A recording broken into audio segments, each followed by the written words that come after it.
Just a quick heads up that these are adults having adult conversations about things that take place on a show where the adults use a lot of adult language. All this to say there might be some salty language ahead, so please plan accordingly.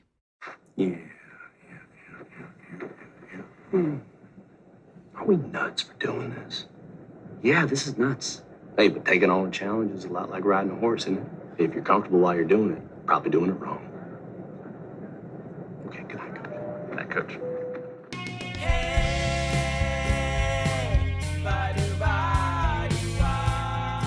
What would Ted Lasso do? This is a question that we explore in each episode of this podcast. We take the lessons we learned from Ted Lasso and we apply them to the real world through the lens of leadership and positive psychology. My name is Dimple DeBalia. And my name is Jeff Harry. And neither of us have ever recorded a podcast. But as Ted Lasso says, taking on a challenge is a lot like riding a horse. If you're comfortable while you're doing it, you're probably doing it wrong. We hope you enjoy this episode as much as we enjoyed making it, and that it helps you find new ways to believe. I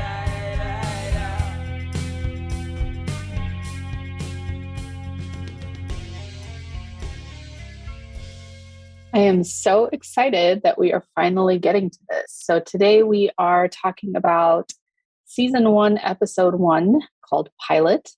And this one was written by Jason Sudeikis and Bill Lawrence and directed by Tom Marshall. Yeah, so let's jump into that first episode. What did you think? Like, what stood out to you? So what stood out to me watching it, I literally watched it like 30 minutes ago. It's That was like probably fresh. smart. It was fresh. There are a lot of metaphors, man. There's a lot of he says, there are two metaphors that really resonated with me. But one of them was they're on the plane. He's just like, is it crazy? It's like that we're doing this. And, I don't know, who's the other character's name? What's his Coach friend? Beard. Coach Beard. Coach So he's Beard. Played by Brendan Hunt. Coach Beard is just like, yeah, this is crazy. And then he goes, well, if you're riding a horse and it's comfortable, you're doing it wrong. I was like, what? And it's both funny and ridiculous, but actually kind of true too. You've got to be a little uncomfortable, right? That's where all the magic and the excitement and the adventure is sometimes is a lot of times being uncomfortable. And, a lot of times we run to comfortability, and that's where apathy shows up. And that's where we get malaise, and then we're like, I don't know what I want to do with my life. Well, it's because, we've been kind of lazy for a while. So the way to get us out of it is to actually get uncomfortable by doing something that you actually think is exciting. Yeah. Or on the flip side, the perfectionism side, right? Where we get stuck in wanting to be perfect and knowledgeable and really know how to do everything and not wanting to get into that discomfort, and I thought that was actually a really big part of this episode too, right? He knows nothing about this sport. And yeah. Oh my gosh. I didn't even realize that. Because what's crazy is think about when they had the press event. Mm-hmm. So they're all grilling this guy and being like, you're an idiot. And why are you doing here? And you don't even know anything about soccer. But then the owner comes in. What's her name? Rebecca, played by. I love that I'm just asking you these names. Who are these people? I don't know these. Rebecca is we've been mediocre for years. We've been average and meh, and you are okay with this rather than us at least trying. Yeah. Obviously, she's trying to sabotage the organization, but still, the idea that a lot of times we are okay with meh, and it's just why are we okay with meh? Yeah, and we just get comfortable in that, right? And we don't necessarily even notice that it's meh anymore. Yeah, I loved that too, where she just calls out the profound mediocrity, and this is where she introduces that idea of the Lasso Way, and so which I thought was interesting too. Oh, how did she introduce it?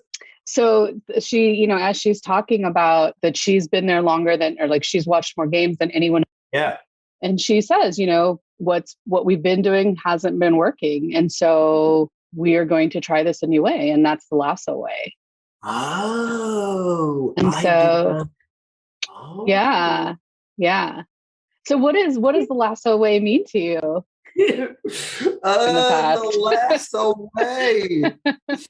I think it again. I'm going to go to another analogy as he's packing his bag into the Nathan's car. See, I remember Nathan. I remember the guy that everyone forgets, Nick right? Mohammed, yeah. And that is Oh, fascinating, the Nathan story, because I love the fact that like nobody remembers my name, like nobody even asked my name, and Lasso's the first, like again tying into positive psychology, right? Other people mattering, right? Like, ooh, exactly. I love that.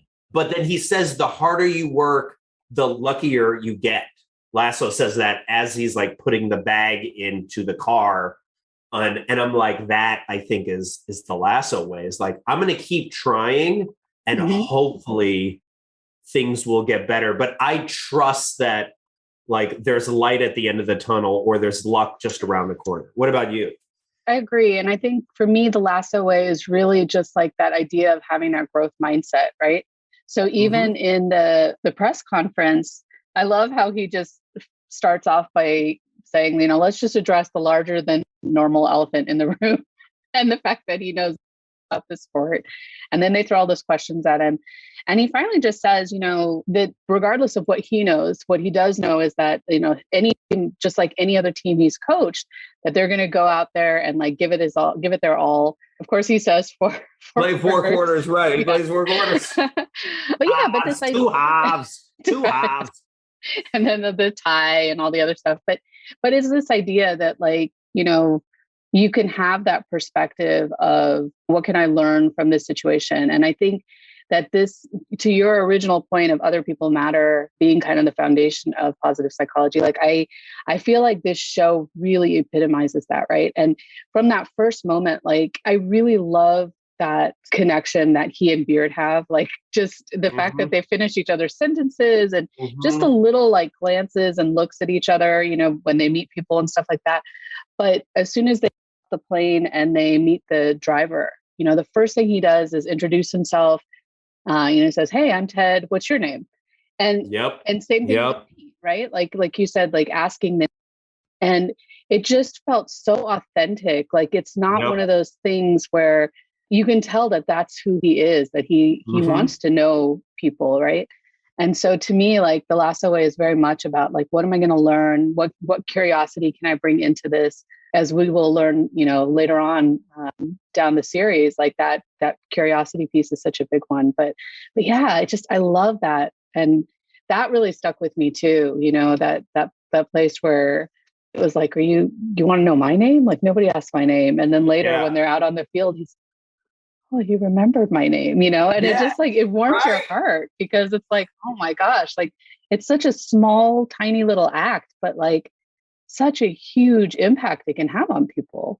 But he even does it with, is it Healy or Keely, Keely? yeah. Keely, yeah. Keely, when he covers her up. Like he covers the provocative photo up, and she like appreciates that. And she thought at the time he probably was like ogling over it and whatever it is. And that's I think the other part that he has no hidden agenda, right? He's Yeah. showing up with like this childlike curiosity. Even when he arrives, he's like, I'm sleepy, but let me go see Tower, let me go see this bridge, right? He doesn't even know what bridge it is, right? But he's just, and then he's like, even when he's talking to the owner, she's like, you want a tour? And he's like, yeah, I want a tour of like Abbey, whatever road or something like that. And she's like, no, of the facility. Like he's just there, just like enjoying the experience in the moment. Yeah. And he's not carrying a lot of like burden. That's the part of like being almost childlike with his curiosities. Like he's not carrying a lot. So then it's so interesting when he finally is brought into the press room because it's like negativity is so easy to run to. And everyone on that side is negative. And it's just him. It's like 150, 200 people in the room that are all negative and being like, you should be negative too.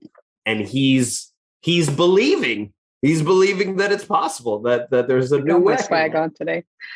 Yeah.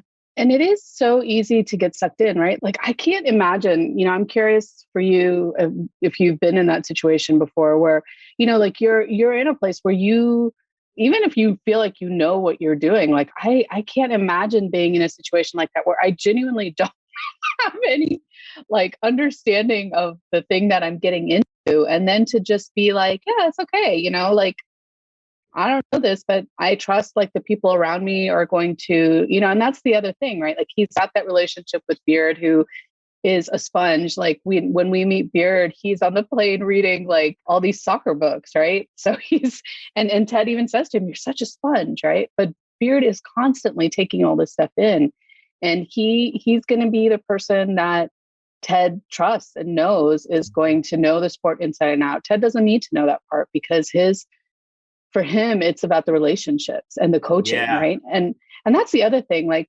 in positive psychology, when we think about the idea of coaching people, right, it is very much about bringing in that sense of like bringing out the best of the person that you're working with, right?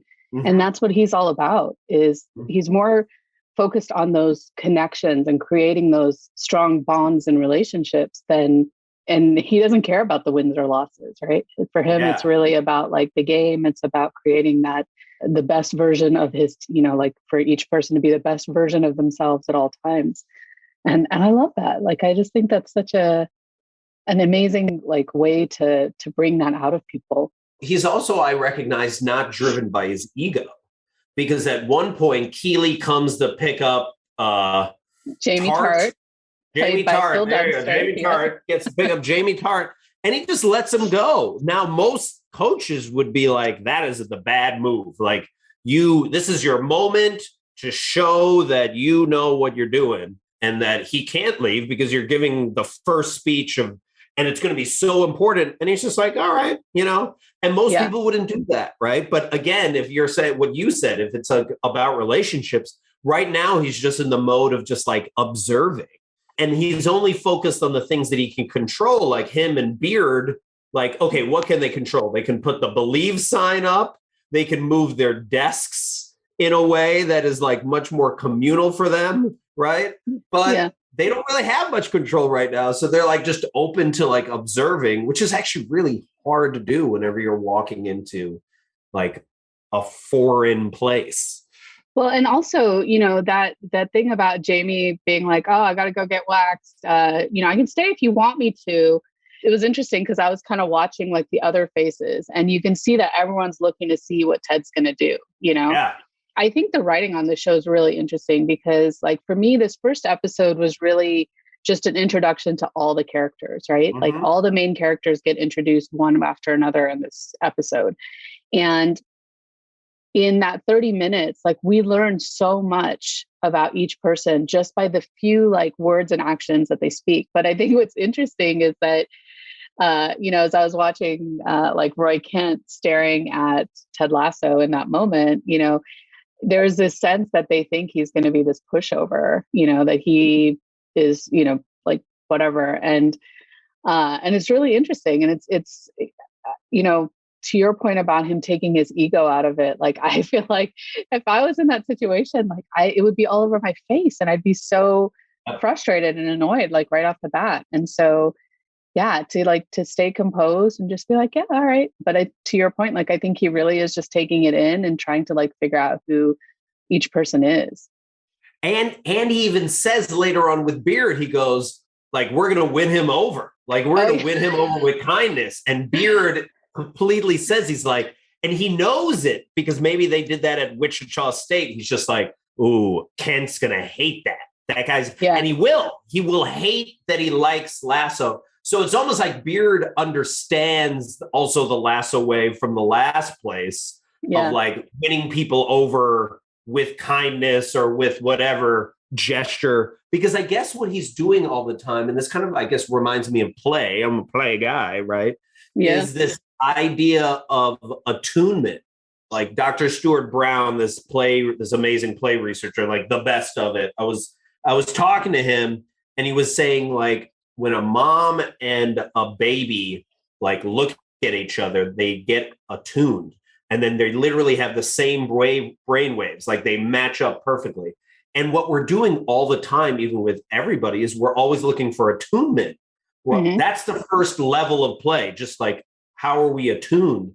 And I feel like that is what Lasso's always doing with each gesture. It's like a gesture of attunement, a gesture of like play, like, oh, do you want to connect with me? Like, hey, Nathan, I remember your name. I actually want to connect with you again. And some people are vibing with that, and then others are going to hate it because they've never felt that level of attunement, because that's real. Like, that's real relationship. That's real, like, being. That's real someone seeing you for you. And it's like, ooh, a lot of people don't want to be that vulnerable. Yeah. Yeah. It's true. And the vulnerability piece, I think, is really just such a key. Have you still, I know we've talked in the past, like you had not watched the second season. Is that still the case? No, I haven't. Yeah. So vulnerability is like on steroids in season 2. So, but yeah, like I think that that's interesting. And in terms of that connection, you know, like every person he meets, he does try to make that special connection, you know, in some way. And so even like when he calls on Trent Krim at the press conference, immediate thing is like, oh, I like your glasses, you know, like and it doesn't sound like this fake, like, because it takes Trent Krim off guard for a second. He's like, oh, well, thanks, you know, and then like he launches into his thing. And then because I'm about to punch you in the face, right? And you just complimented me. Oh, yeah. That I didn't even realize that. That's huge. Oh, I really appreciate that about him. Like, I think that actually makes it really fun.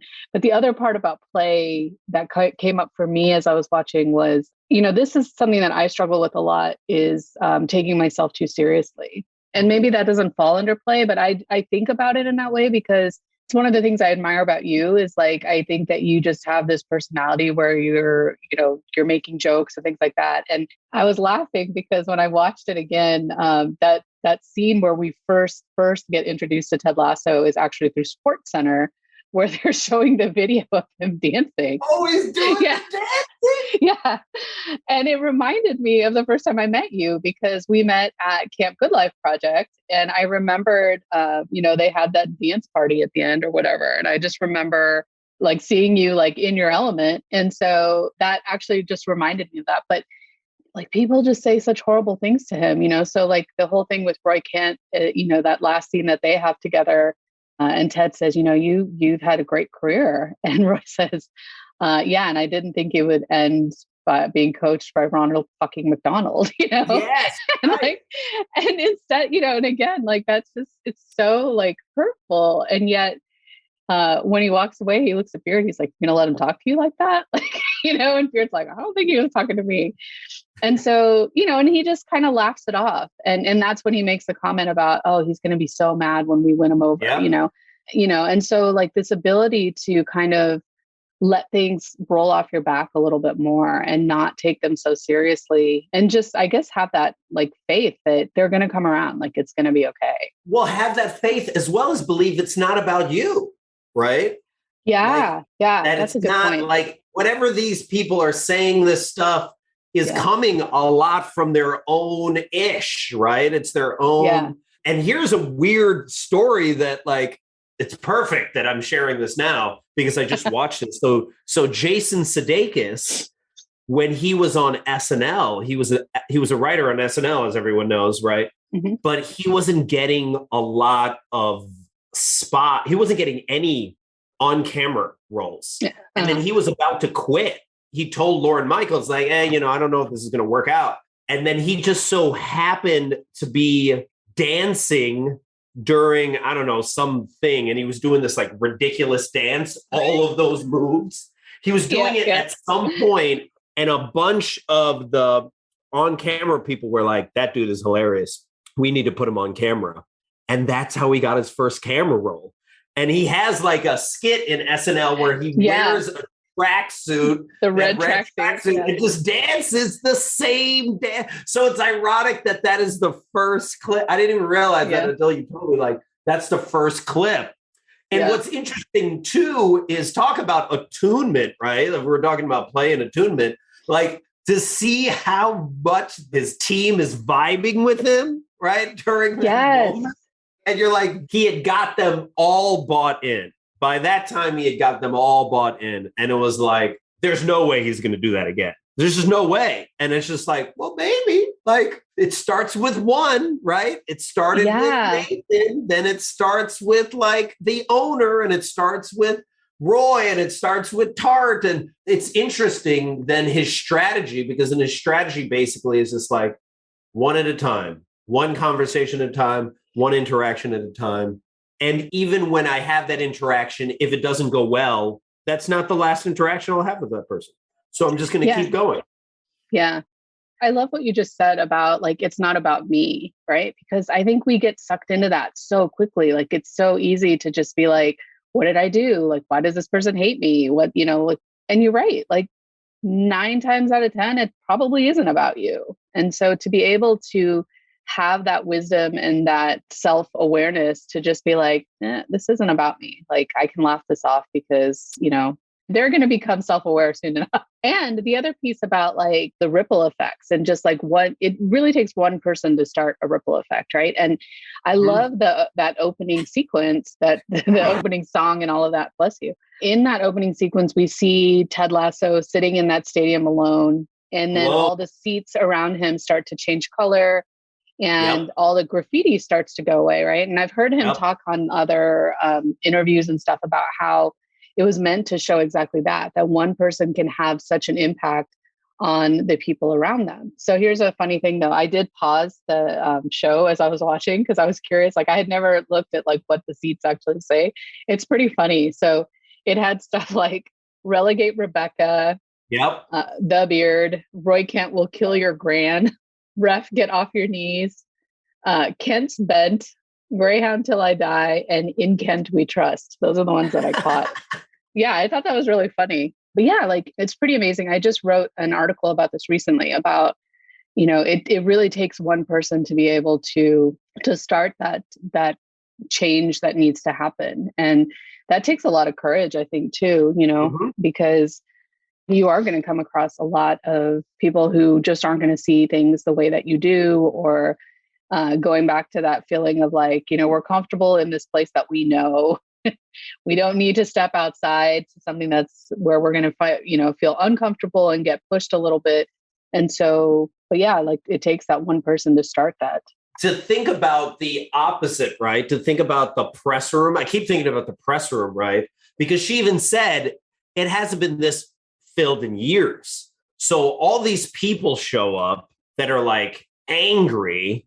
They're angry that change is coming. They don't like change, even though they've been living in mediocrity for so long. It's that whole devil that right? Like we'd rather continue to be mediocre than than potentially be the laughing stock of the league, right? And I think that's the part that also a lot of people struggle with. I struggle with it myself as well. It's just like this idea of like, oh, well, I could put something out there and then look like a real idiot. Or I could just play it safe and not do anything, and I'll be fine. That part fascinates me. The other thing that struck for me when you were talking is this idea of like small wins that sometimes you don't even see. So one of the small wins I noticed early was, so when they were showing the press briefing, right, they showed those guys in the bar. Do you remember those guys in the bar? And there's this one black dude, and Lasso makes a joke. I don't know what the joke is. Just like if you ended a game in a tie in America, it would be the apocalypse. And then one black dude like laughs, and one black dude's like, that's kind of funny, and everyone's like, don't laugh, don't support him. We're all against him. You can't be against him. And he's just like, all you need, a lot of times you don't even know what progress you're making and the impact you're having on people, like ever, frankly. So to think about that from time to time and be like, oh, maybe I am making a little bit of progress, might bring a little bit more hope and motivation to your life. Yeah, for sure. Like there's a really great TED Talk. I don't know if you've ever heard that. It's on everyday leadership. I can't remember the name of the guy who did it, but he talks about exactly that if you're lucky, you'll find out one day because somebody will tell you, but you have no idea the impact that you make on the people around you on a day-to-day basis, right? So that little word of encouragement or that authentic, hey, how's it going? Like, what's new with you? You know, just taking that moment to connect with people. And I think, like, especially in the pandemic, like, that's been a big thing, right? We've been so isolated. I mean, now we're kind of starting to get back out there, but I feel like there's so much trauma anyway that like it doesn't feel the same. But I know, like, when we were at the height of it and we were in lockdown and stuff, you know, I really tried to reach out to people just to be like, you know, how's it going? Like, are you doing okay?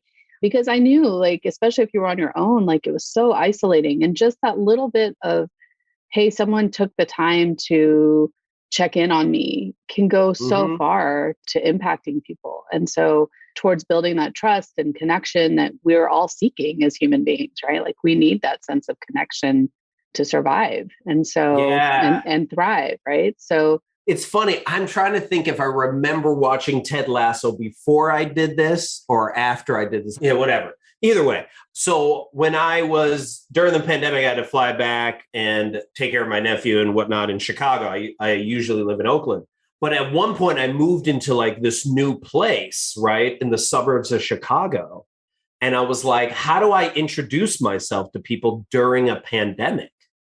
So what I did was I wrote a little note. I think I typed a little note being like, hey, you know, I'm Jeff. I live here, blah, blah, blah. You know, we're in the middle of a pandemic, but I just wanted to say hello. And then I bought them Starbucks gift cards.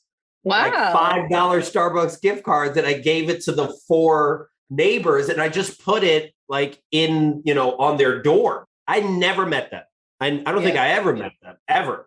But even that, it was just like, oh, this is nice. And then a few people actually wrote me back, which was really actually interesting. But I'm now thinking of it, I was like, that's such a Lasso thing to do, right? Like that's such a Lasso thing to do.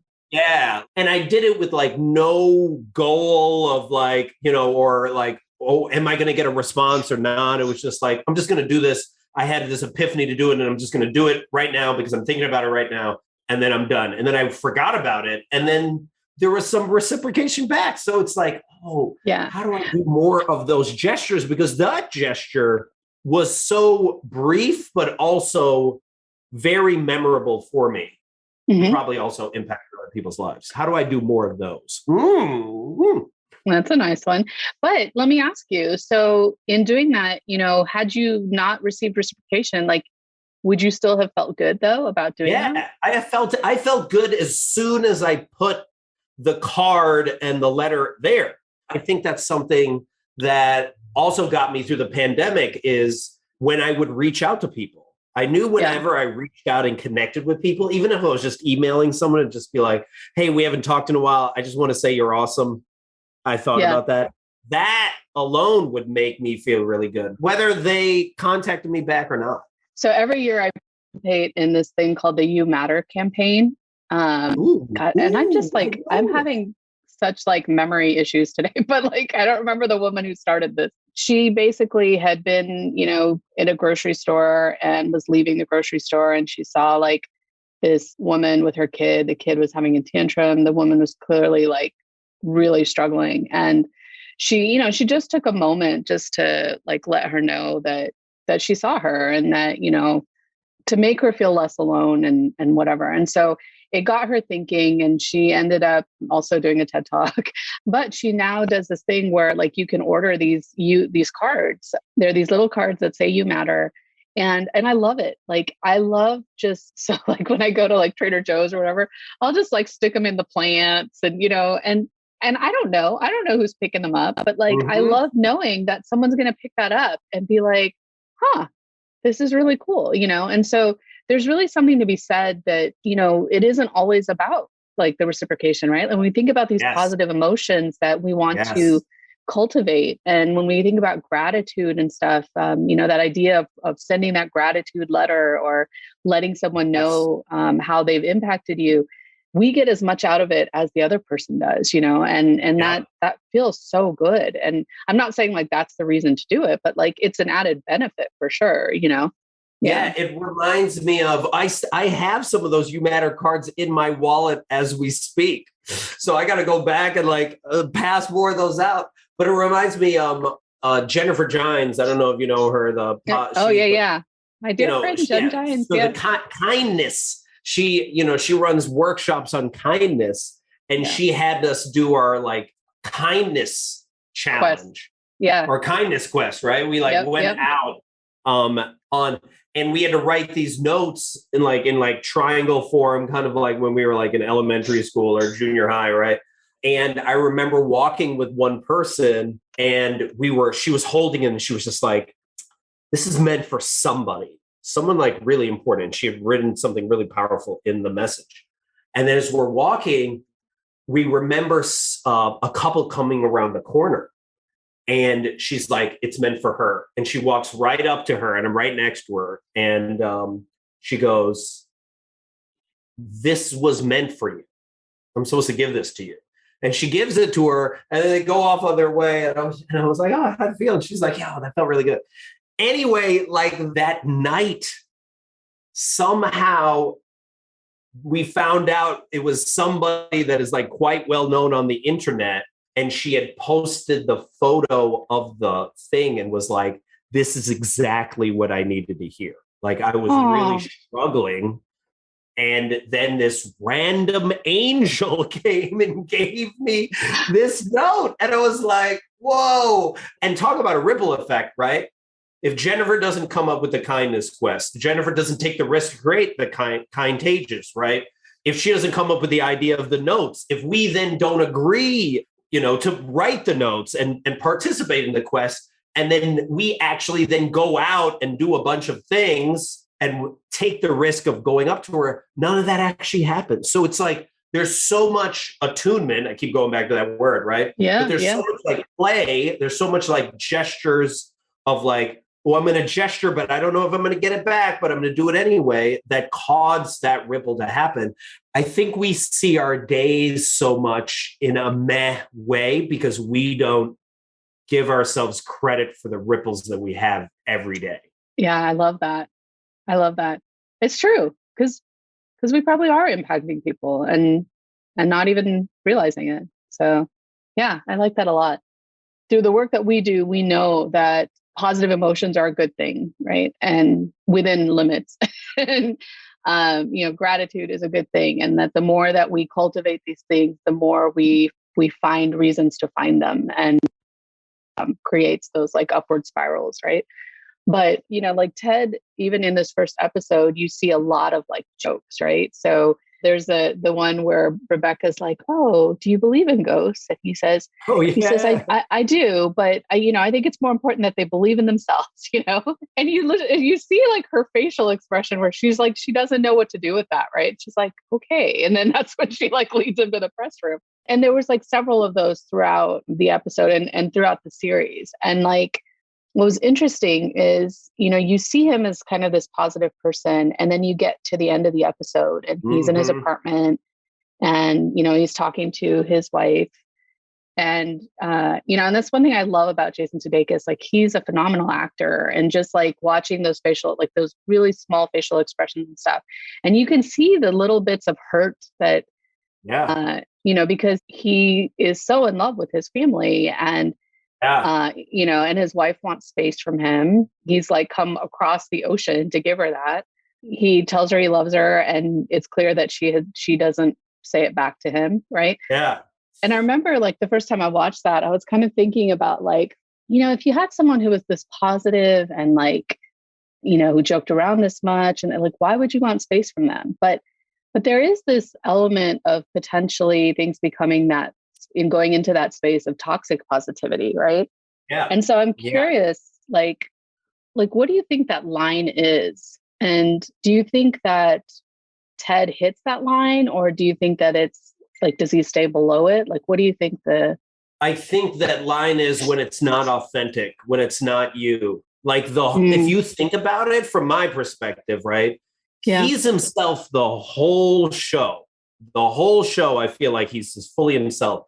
But at the end, and you spark this for me, right? When he's calling her, like it's the first time you see his hair like combed really nicely, and it almost feels like fake. because like it's so, and he's also like trying to be very careful. He's careful with like his son. He's like, oh my goodness, I'm so sorry. I didn't realize it was this time. I thought you'd be in school or whatever it is. I thought it was nighttime there too, because he forgot about it. And then with her, like, so I think that's like the first time where you see him, in my opinion, trying. There's a lot of trying. There's a lot of tiptoeing around eggshells. And I've felt that when I've been in a toxic relationship, or I don't know how to act anymore because it's just like too, like, if I say this, I'm going to offend him. If I say this, I'm going to offend him. It's like, so yeah. And it's hard to like figure out that line when you're in it. I hate toxic positivity, right? Like I'm all about it. I'm all about being, hopeful, but I'm all about feeling all the feelings as well. Right. Yeah. Yeah. And I think that's the part, the toxic positivity part. The line for me is when you're always trying to be happy and you don't allow yourself to feel any of the other feelings, sadness, regret, anger, and I say this a lot. There's a beauty to sadness, right? Like even 100%, I just, of someone I knew just passed away that was like really young.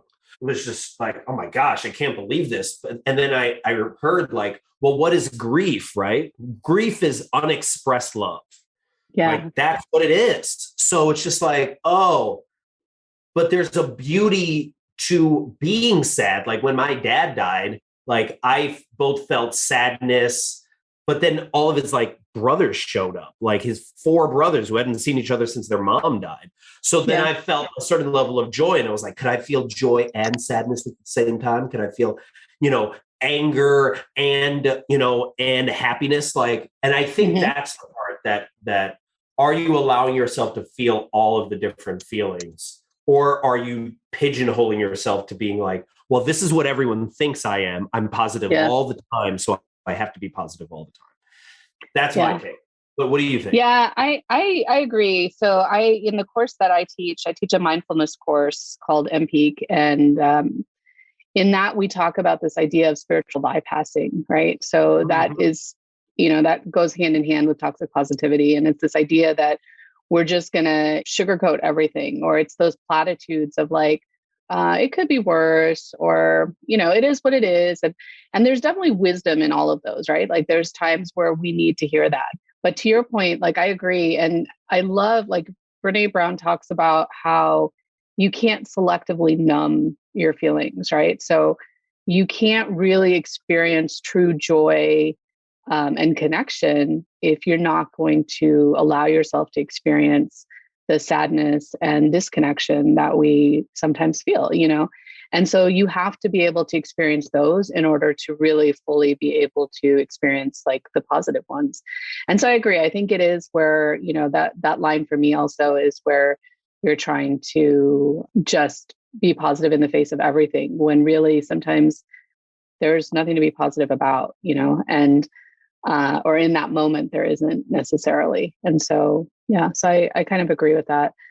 Sorry, I was just thinking about like, I had the same experience when my mom passed away too, where like, I was definitely like sad and broken about it. But I also at the same time had really strong feelings of gratitude because the family was there to support us, because she didn't suffer long, because we got some really good time together before she passed, and so it is interesting to be able to, it's not an either or, but a yes and kind of thing where you can feel both at the same time. And so, it even reminds me, and this, I guess, ties in with, Ted Lasso without me even realizing it, is like, I bought like a mini futsal ball. Like it's, I play soccer a lot. I love it.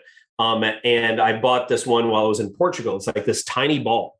And I dribbled it around all of Portugal, right? Like in Lisbon and Porto. And then I dribbled it in the airport. And then when I got home, I would dribble it around like the suburbs. And then I dribbled it in like Oakland and San Francisco, just like taking it around like it was like a pet. Right. But I realized as I was kicking around yesterday, after I got my booster shot, I was in Berkeley and I was dribbling around and I was like, oh, this ball is like a metaphor, right? And the metaphor that I recognize is like, my attitude towards the ball is like, I bought this, but I don't own it. Like I have it for as long as I don't even have it. It's just like, it's part of me, but like it might get lost. Someone might take it. It might explode. Like something might happen with it. But right now at this moment, I'm enjoying my experience with it, but it's like, I don't own it, right? Just like I don't own a relationship with a friend. I don't own like, even like my business. It's all organic. It's all like, and the only thing I can feel towards this ball is like gratitude that at this moment I'm enjoying this experience with it. Yeah. And that's all I can do. And I think where the suffering comes is when we think we own stuff. We think we are owed stuff. Like we get angry when someone passes away beforehand because we're like, well, it shouldn't have already happened. Instead of being like, well, I at least got time with that person. Yeah. That's the part that I think is really hard for us to struggle with is this idea that it's all a bonus. And I feel like that is what Ted Lasso is constantly doing. He's like, I'm not owed anything. Everything's just gravy. And if I turn this around, great. And if not, this is where we're at. Yeah. And to like build on that, like, I think going back to the idea of courage, like it takes a lot of courage to be in that space, right? Because if you're operating from a place of fear, you're going to be in your head the whole time. You can't show up authentically to do that because, again, like going back to the press room and to be thrown into that and to just be able to actually acknowledge, like, I don't know anything. I do a lot of work with in front of all of the England, right? Yeah. Oh, yeah, exactly. Well, England and probably other places, right? Because that's probably going to get fed out. Because like I do a lot of work with leaders, as you do too, and like it's really rare, at least in my experience, to see a leader who's willing to get up and just say, "Yeah, you know what? I don't know. We're going to figure this out. I trust the people around me. We're gonna figure this out, and we're going to do the best that we can." And I just like keep coming back to that idea that like, and I love that so many organizations are now using Ted Lasso as a, like as a model for leadership, because I think that ability to be vulnerable, but also to remember that at the end of the day, we are human beings and like doing the best that we can really is all that we can do. And I love that. I love that about this show and his leadership style. And I am really looking forward to digging into that as the season continues, because I think that we see a lot more of it. It also ties in with the whole idea of like culture, right? Because that word has so like work culture. And a lot of leaders try to do an exact work culture. They try to like shove it down your throat. And look what he does, right? He throws a sign up on the wall and then he does small gestures with each individual. That's it. Like, that's what leaders really should be doing. But instead, they're like, we need to have culture and everyone needs to be happy and everyone needs to be hardworking and 24/7. And they just throw a bunch of stuff on, like missions on the wall, but then they never actually do any of the stuff. And I think what's great is he only has one thing on there. And then he constantly is showing that he believes in that mission, that he really does believe in believing. Like, he believes this could be a good thing. Right. Yeah. And I think that, the word believe, like, and that was my word of the year for this past year. It means so many different things, right? And in so many different contexts.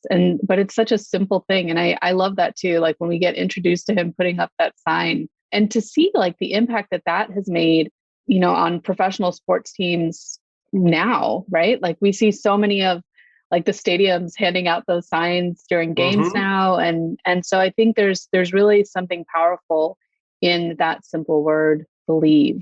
And so what resonates with you? What about that word got you through this year? I think for me, believe is about like, I don't need to know what's going to happen necessarily. Like, I don't have to have everything planned out, right? Like I can believe in my capabilities. I can believe in myself doing everything that I need to do. And I can believe in the fact that like things are going to be okay, like however they play out. It may not always be easy. It may not always be what I expected was going to happen, but it's okay. Like I'm going to be okay. And so for me, like that's how believe has really resonated. And also like the piece about really believing in myself, I think is the big one, because this year I had a lot of big shifts with leaving my job and starting my own business or like, I guess going into my own business full time. And all of that was scary, you know, and to be able to go out and do that, like you have to believe in yourself to do that. Right. So yeah. And like every day you're asked again to like think about that. And it kind of ties back in with the quote he said earlier, where it was this, what was it? The harder you work, the luckier you get. Like this belief that I'm going down this right path, or a path that fits for me, right? Yeah. And things are just going to work out. I don't know how they're going to work out, but I have this belief that they're going to work out. I know this writer who, you know, is pretty prolific now, and I would ask her, like, how do you know that the book is going to end well, like that you're going to come to? And she's like, well, I've been doing it so long now that I just trust my intuition that I'll eventually get there because I've gotten there before. And it's like, oh, she's like, I don't know how I'm going to get there, but I just believe that I'm going to get there. And I think that, man, when you not only are able to embrace that for yourself, but then have that ripple effect, get other people to also believe. Yes. Ooh, wait. Yeah. Ooh, that's the entity of an organization, right? It's just 100%. like, it's this idea, and then you try to get other people to believe in that same idea. Yeah. Oh, this has been so good. All right. So what is your what would Ted Lasso do lesson that you're going to try to put into practice for the next week or so? I think I'm going to explore this attunement even more, right? Like I'm going to I'm going to actually try out in each interaction that I'm going to have, like this is actually interesting. I don't know if I'm going to get to it by the next session because I don't know when we're meeting next. But I've been challenged by a podcast to go on a 24-hour date. I saw that. That looks amazing. I was like, I can't wait to see how this It's 12 hours on a Saturday and it's 12 hours on a Sunday. And, you know, whoever's listening to this, like it's happening in like a week. So it's 10 a.m. to 10 p.m. and then 10 a.m. to 10 p.m. So not only that, I'm meeting this person for the first time, so I don't even know who this is, but I want to practice attunement with a lot more people. Like, what is the gesture that I'm actually doing without the goal of trying to get reciprocation, just simply doing it because I want to do it. You know, like reaching out to a friend I haven't reached out to in a while, for example, and just being like, I really appreciate that you exist in the world. Boom. That's it. Very simple. But I want to do more of that this week. That's what I'm going to do. Okay. All right. Can't wait to hear how it goes. I think I'm really going to work on the not taking myself so seriously and trying to be a little like less controlly about my interactions and just, you know, like, and not taking it personally. So really keeping that in the forefront of this isn't about me. So you're going to do that in like each action that you're, and just being observant of it, or what? Yeah. So I'm going to notice, like, you know, as I'm interacting with people, like if things are coming up, just noticing how I feel by just being like, oh, like this is what they're going through, or this is something about, not about me. So I think that's where I want to put my focus this week and see kind of how that goes. Cause I'll have plenty of opportunities in these projects I'm working on. So we'll see how that goes. So Jeff, thank you so much. This was so much fun. And to anyone who is listening, if you enjoyed this, or if you're willing to give us another shot, please like, subscribe, and share. And Jeff, thank you so much. And I appreciate you. Hey, thanks so much for having me. This is awesome. This was fun. Let's go. Episode 2. Take care. See ya.